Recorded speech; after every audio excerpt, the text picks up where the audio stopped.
सफलता की प्रेरणादायक कहानी अब्दुल कलाम। अब्दुल कलाम का जीवन एक प्रेरणा है जो ये साबित करता है कि कठिन परिश्रम, दृढ़ संकल्प और ईमानदारी से हर सपना साकार किया जा सकता है। भारत के पूर्व राष्ट्रपति और महान वैज्ञानिक डॉक्टर एपीजे अब्दुल कलाम का जीवन उन सभी लोगों के लिए एक प्रेरणा है जो मुश्किलों का सामना करते हुए भी सफलता की ऊंचाइयों तक पहुंचना चाहते हैं। अब्दुल कलाम का जन्म 5 अक्टूबर 1931 को तमिलनाडु के रामेश्वरम में एक साधारण परिवार में हुआ था। उनके पिता नाव चलाते थे और उनके परिवार की आर्थिक स्थिति अच्छी नहीं थी। परंतु इसके बावजूद अब्दुल कलाम के माता-पिता ने उन्हें शिक्षा के महत्व को समझाया। उनके पास इतने पैसे नहीं थे कि वे उन्हें महंगी शिक्षा दिला सकें, लेकिन उन्होंने अपने बच्चे के सपनों को पूरा करने के लिए हमेशा उनका साथ दिया। अब्दुल कलाम बचपन से ही एक मेधावी छात्र थे। उन्होंने अपनी प्रारंभिक शिक्षा गांव के स्कूल से प्राप्त की, लेकिन उनके पास किताबें खरीदने के लिए पैसे नहीं थे, इसलिए वे दूसरों से किताबें मांगकर पढ़ते थे। स्कूल के बाद वे अखबार भी बांटते थे ताकि अपने परिवार की आर्थिक मदद कर सकें। इन मुश्किलों के बावजूद उन्होंने अपनी मेहनत और लगन से मद्रास इंस्टीट्यूट ऑफ टेक्नोलॉजी से एरोनॉटिकल इंजीनियरिंग में स्नातक की डिग्री हासिल की। शिक्षा के प्रति उनकी अटूट लगन ने उन्हें आगे बढ़ने के लिए प्रेरित किया। अपनी पढ़ाई पूरी करने के बाद डॉक्टर डेयर कलाम भारतीय अंतरिक्ष अनुसंधान संगठन से जुड़े और भारत के अंतरिक्ष कार्यक्रम में महत्वपूर्ण भूमिका निभाई।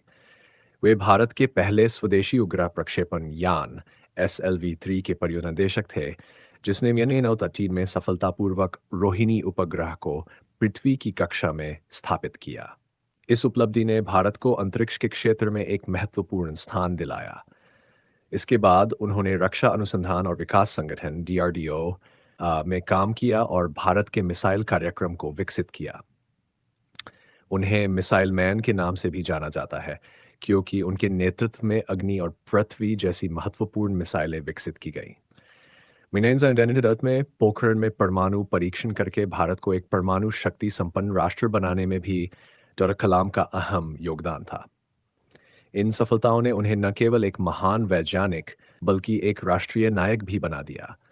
2002 में अब्दुल कलाम भारत के 92वें राष्ट्रपति बने। राष्ट्रपति के रूप में उनका कार्यकाल सरलता, सादगी और निस्वार्थ सेवा का प्रतीक था। वे हमेशा युवाओं के लिए प्रेरणा स्रोत बने रहे और उनके साथ संवाद करना पसंद करते थे। उन्होंने कई पुस्तकें लिखीं, जिनमें विंग्स ऑफ फायर और इंडिया डू हज गंडी सबसे प्रसिद्ध है। इन पुस्तकों के माध्यम से उन्होंने अपने जीवन के अनुभवों और दृष्टिकोणों को साझा किया और युवाओं को अपने सपनों को पूरा करने के लिए प्रेरित किया।